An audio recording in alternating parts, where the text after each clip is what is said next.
భద్రాచలంలోని శ్రీ సీతారామచంద్ర స్వామివారి దేవస్థానంలో శ్రీదేవి శరన్నవరాత్ర ఉత్సవాలు ఘనంగా జరుగుతున్నాయి. వేడుకల్లో భాగంగా అమ్మవారు ఆదిలక్ష్మి అలంకారంలో భక్తులకు అభయప్రదానం చేసింది. శ్రీ లక్ష్మీ తాయారు సన్నిధిలో కొనసాగుతున్న ఉత్సవాల్లో భాగంగా ఉదయం అభిషేకము, ప్రత్యేక పూజలు నిర్వహించారు. అనంతరం శ్రీ ఆదిలక్ష్మీదేవిగా అలంకరించారు.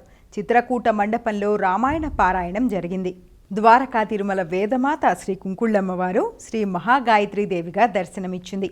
పంచముఖాలతో పంచాయుధాలను ధరించి కలువ పువ్వుపై ఆసీనురాలైన అమ్మవారిని భక్తులు భారీగా తరలివచ్చి దర్శించుకున్నారు. సూర్య సంబంధమైన దేవతగా గాయత్రీదేవిని కొలుస్తారు. కడప జిల్లా కమలాపురంలోని శ్రీ కన్యకాపరమేశ్వరి ఆలయంలో శరన్నవరాత్రి ఉత్సవాలు ఘనంగా జరుగుతున్నాయి. ఉత్సవాల్లో భాగంగా అమ్మవారు దీక్షాబంధన అలంకారంలో భక్తులను అనుగ్రహించింది. అమ్మవారికి విశేష పూజలు చేశారు. ప్రకాశం జిల్లా చీమకుర్తిలోని శ్రీ హరిహర క్షేత్రంలో శ్రీదేవి శరన్నవరాత్ర ఉత్సవాలు ఘనంగా జరుగుతున్నాయి. ఉత్సవాల్లో భాగంగా అమ్మవారు శ్రీ బాలత్రిపుర సుందరిగా దర్శనమిచ్చింది.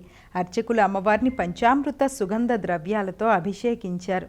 కుంకుమార్చన, సామూహిక శ్రీ లలితా సహస్రనామ పారాయణము నిర్వహించారు. నెల్లూరు జిల్లా పొదలకూరులోని శ్రీ వాసవిమాత ఆలయంలో శరన్నవరాత్ర ఉత్సవాలు ఘనంగా జరుగుతున్నాయి. ఉత్సవాల సందర్భంగా తన్నీరు మోహన్ జ్ఞాపకార్థం ఆయన భార్య శ్రీ వల్లి, కుమార్తెలు అల్లుళ్ళు మకర తోరణాన్ని ఆలయ నిర్వాహకులకు అందజేశారు.